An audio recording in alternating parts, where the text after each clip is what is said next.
Joan Quinn Profiles. As an editor for Andy Warhol's Interview, the Los Angeles Herald-Examiner, LA Style, and Detour magazines, Joan covered the social set, the Hollywood hotshots, the international art scene, the mysteries of food, the excitement of travel, and the fabulous world of fashion. Joan continues to find creative people on the cutting edge who make things happen. Here's Joan Quinn. I'm Joan Quinn, and welcome to the Joan Quinn Profiles. Waiting to be profiled are actress Liz Rebert and artist Mattia Biagi. You can see Mattia's tar-covered work here. We'll talk to him later. Actress Liz Rebert was born and raised in Pennsylvania. She graduated from Emerson College. And did you take theater at Emerson? I certainly did, yes. And? It was a fantastic experience. When I went there, a teacher named Kristen Linklater was teaching there, and she's no longer there. She teaches at Columbia now. Oh, she does? Yes. And why was she so special? Well, she's very renowned for her voice work, for her work with training one's voice, speaking voice, but also for her Shakespeare work. And then why didn't you stay in Boston? Boston is an amazing city, and I loved going to school there, but you can grow out of Boston very quickly. Is that right? Yes, and as far as opportunities for acting, your choices are New York or Los Angeles, so I went to New York. It seems like there's a lot of theater, though, and a lot going on in the arts in Boston. There are, and that goes for Pittsburgh and Seattle and lots of cities. Oh, I see, right. All over the country. But I had heard, and I don't know if this is true anymore, but when I was choosing what to do, I was advised that even the shows that are in Boston, they're casting in New York. So they were casting as well? Not going to miss opportunities for other cities because they would cast in the city, but they also go to New York too, just to. So did you always want to be an actress when you went to? You did. How did it start?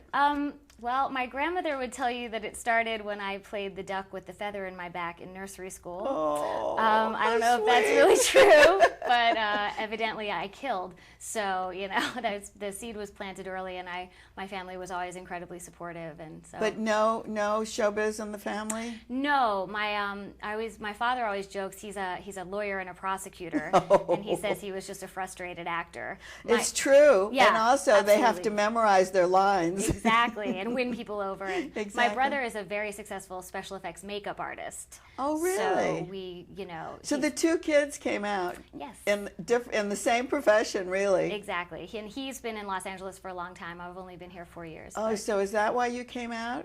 I was in New York for 10 years, and I was working for free, and that was great. And then I started getting a little older, and I thought, gosh, I would really love someone to pay me to do this. Well, tell us what you were doing in New York, because you were going into the schools in the 5 boroughs. Yes, I was making my living as what's called a teaching artist. So I would work for different organizations.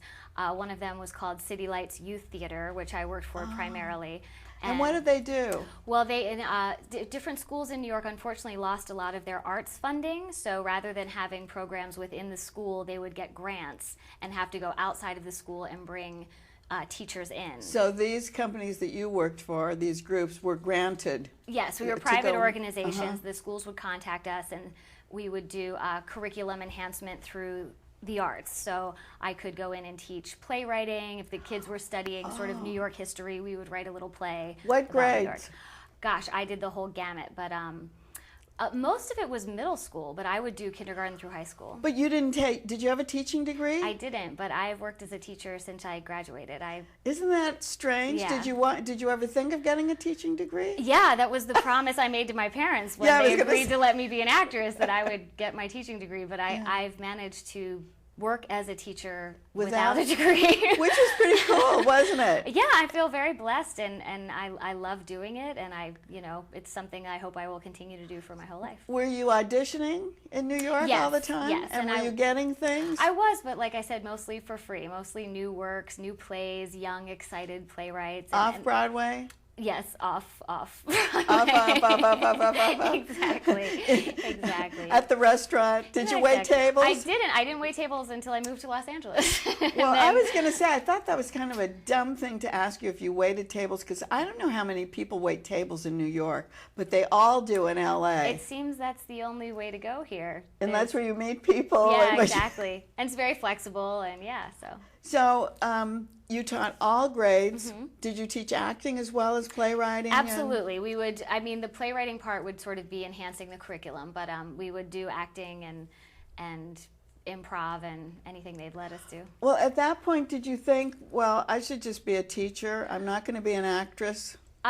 Every time I thought I was going to quit acting, I get a little breadcrumb from the universe that says, don't quit just yet. Is that right? Well, the other places that you worked were Inner Art, Henry Street. Exactly. Henry Street Settlement is very well known, isn't it? Yes, it's very well known. It's a wonderful community resource that just is really involved with educating people on the history of Lower Manhattan, and then also offering classes to kids and adults alike, and then also putting up really wonderful theater. They always have a charitable first night at one of the Armory shows in New York, art shows. So they're very well known in the arts community.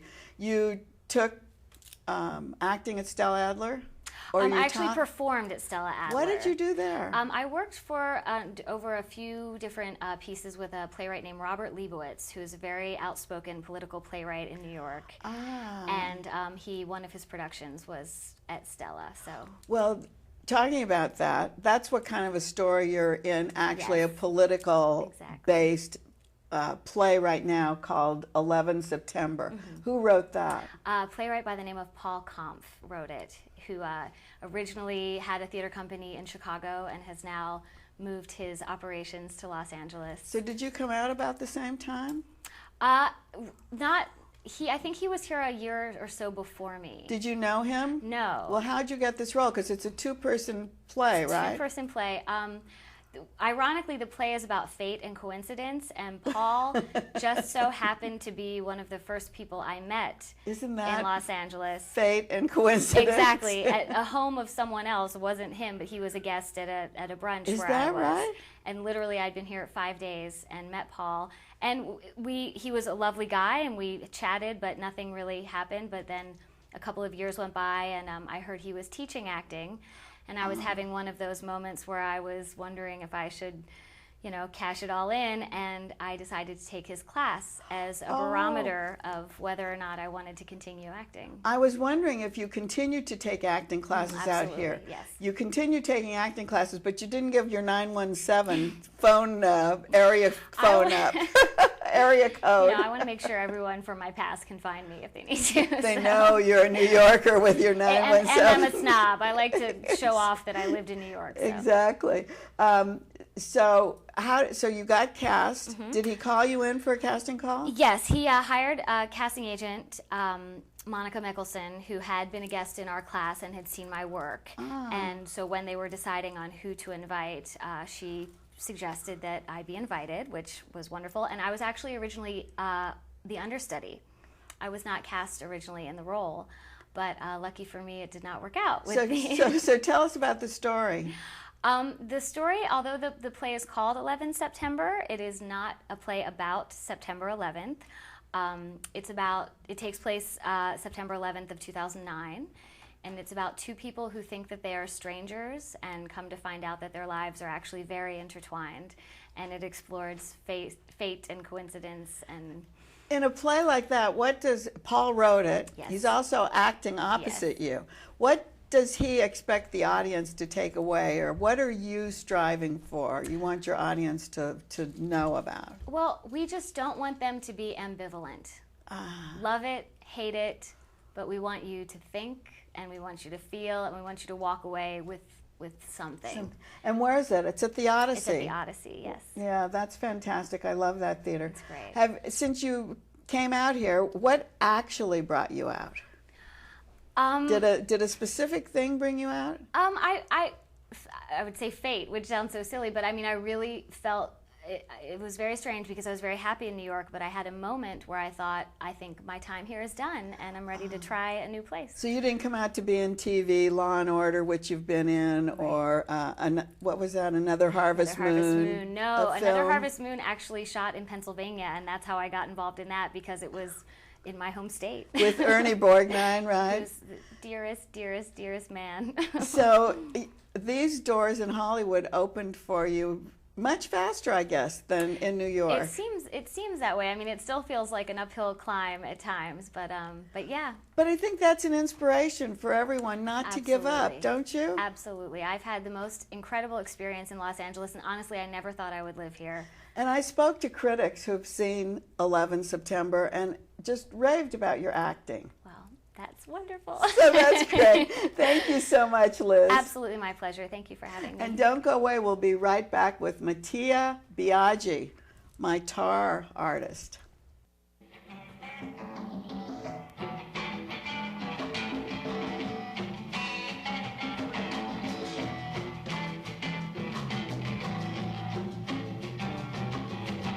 Hi, I'm Joan Quinn, and welcome back to the Joan Quinn Profiles. I'm here with artist, sculptor, Mattia Biagi, who has had gallery shows all over Europe and in many places in the U.S. He now works with a special, innovative material. It's called tar. He'll tell us all about how he got to tar. But first of all, let me tell you, when I was coming over today, and I left my hair and makeup. Henry Guzman did my hair and makeup. There was a person out there with a tar machine. Roofing. And two beautiful, I looked at them, I went, these are beautiful buckets of tar. Yeah. Is that what you use? That is what I use, exactly. That is the It same smells. It smells very bad when you work with that.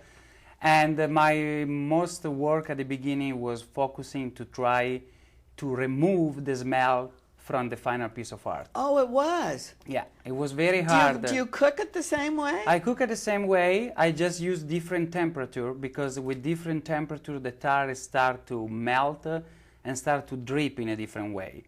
Ah. So I use different temperature for the different piece that I make. So depend what kind of effect I want to do to the piece.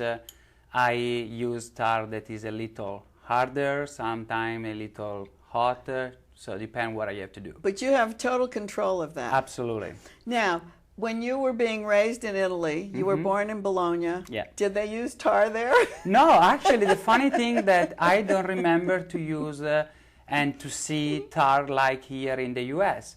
The first idea is happened when I went to La Brea tar pit. Is that right? Yeah, that is when really I see tar. And it was bubbling. It's bubbling from the ground, like, wow, this is fantastic. What is that? And it was all different colors. No, just It black. was all black. Yeah, It it's- didn't have variations. Yeah, there's variation on Yeah, the like- top. Yeah, yeah, but like- I was very attracted of The way the light hits the it. light and the way that is drip. viscous. Yeah, the viscous. That it was really for me. So when you went to art school Yeah. in Italy, tar was not No, So no. what were you doing? What art school did you go No, to? actually, I done. My background is more like in a design school. Oh. So, and I was lucky to work for one of the main person in the design. That Dress is, design? Giulio Capellini. No, it's furniture.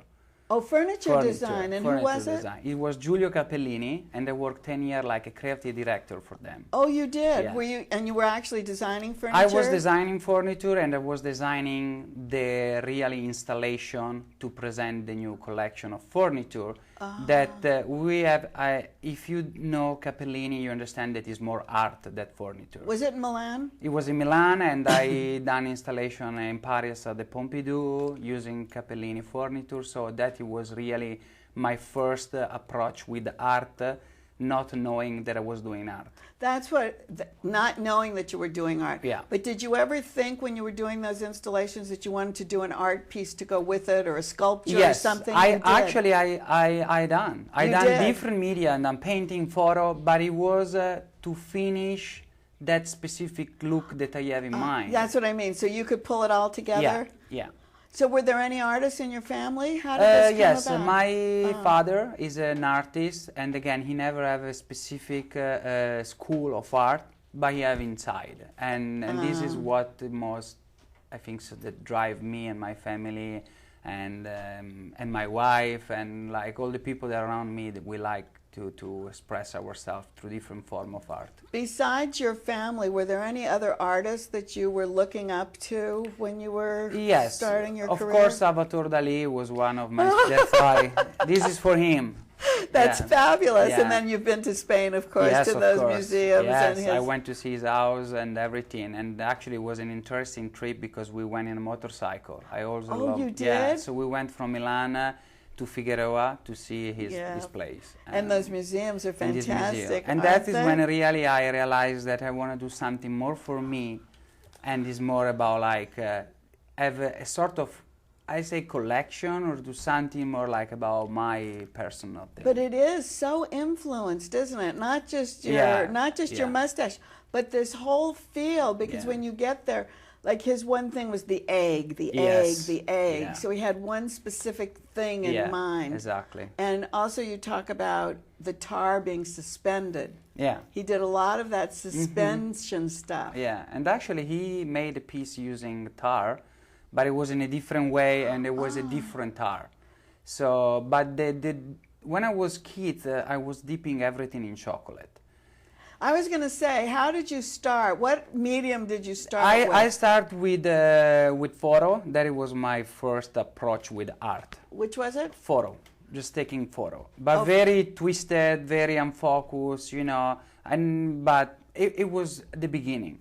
And after I start to move in sculpture, and always I start to use founded object. Oh, I love that. I love that because I really believe that these founded object, they have a lot of history about the person they owned before.